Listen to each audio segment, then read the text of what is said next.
I'm Kate. I'm a Hawthorn fan and a passionate advocate. I believe the issue of young people in nursing homes is an oxymoron. When I was 19, I was diagnosed with MS. I didn't even know what MS was at the time.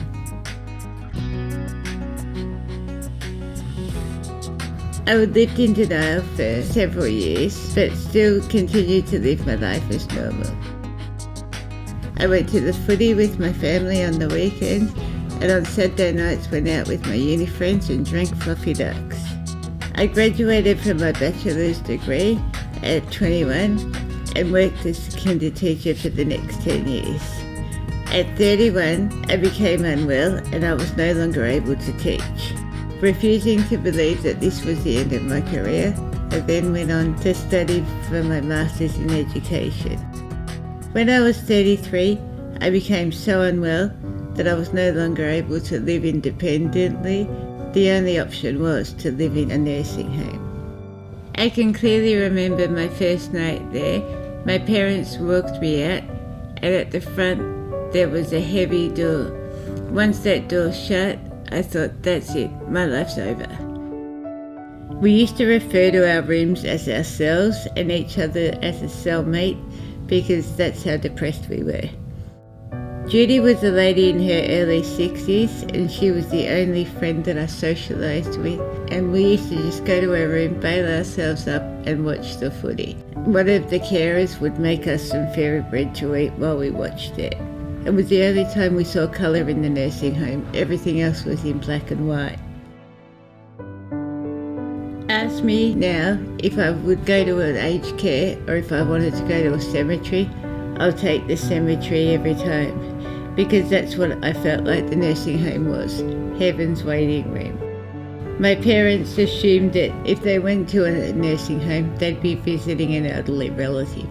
They never assumed they would be visiting their daughter.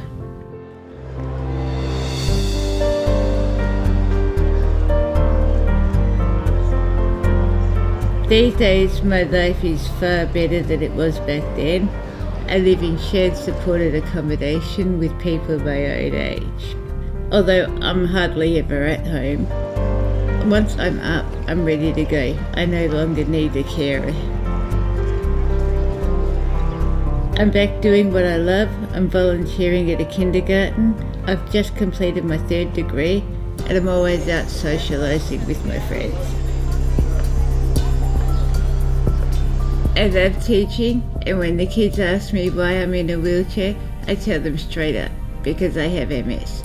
Hopefully this will make the kids more accepting of people with disabilities. There are way too many young people living in a nursing home because there's no other option for them. I know this because I'm not just a number. I've been there and I've done it. I still shudder when I think back to my time in a nursing home. I call it the black abyss. While I'm not comfortable telling my story and reliving those memories, if it stops one person having to go into a nursing home, I'll do it, and my job as an advocate is done. I won't stop telling my story until this issue is resolved, and that'll only be done when there's appropriate housing for young people with disability. My life has changed so dramatically since getting out of the nursing home, but this isn't the end. It's a comma, it's not a full stop.